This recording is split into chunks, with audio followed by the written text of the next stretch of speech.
25 வைங்க. 25னா 7, 7ன்னா கலைக்கு உண்டான நம்பர் நம்ம தான் சொல்லியிருக்கிறோம். அது உண்மையும் கூட. நீங்கள் அப்படி கூட்டி கழிச்சு பார்த்தீங்கன்னாக்கா, வேர்ல்டு வைடு பார்த்தீங்கன்னாக்கா 7ஆம் பிறந்தவங்க சும்மாவே இருக்க மாட்டாங்க. ஏதாவது ஒன்று ஆர்ட்டில் இருப்பாங்க, கலை இருக்கும்.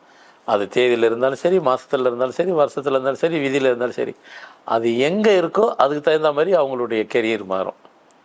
தோனியோடைய ஜெர்சி நம்பர் கூட 7 தான். ஆமாம், 7 அவர் 7 அவர் 1981 வருஷத்தே சொல்லிடுறேன். அவர் 7 அது வந்துடும். அதனால தான் இப்போ நம்பர் ஜெர்சி நம்பர் 7ன்னு போட்டிருப்பாரு. கிளிக் ஆகிடுச்சு. அவர் 7 தடவை 7க்கு போட்டார்.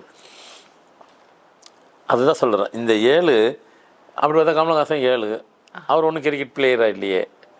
அதை தான் சொல்ல வரேன். இந்த 7 எங்கெங்கெல்லாம் இருக்கோ அதோட கனெக்டிவிட்டி நம்பர் எதெல்லாம் இருக்கோ, அப்போ நீங்கள் நடிகரா, ஆக்டரா, டைரக்டரா, ஜிம்னாஸ்டிக்கில் உள்ளவங்களா, கிரிக்கெட் பிளேயரா, எல்லாமே இந்த ஆர்ட்டு, இந்த நம்பர் இல்லாமல் ஆர்ட்டில் உள்ள போய் நம்மளோட கனெக்ட் பண்ணி எடுத்துகிட்டு போகாமல் இருக்காது. கனெக்ட் பண்ணுவோம்.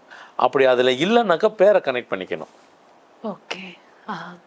ஆமாம். 12/12/1950 3-3-6-3. இப்போ ரஜினிகாந்த் சூப்பர் ஸ்டார் அவர்னா 7 இருக்குது. கமலஹாசன் 7க்கு அவர் ஏன் வந்தார்? ரஜினிகாந்த்னு அவர் பேரையும் இதையும் போட்டால் 7ல் வந்து நின்றோம்.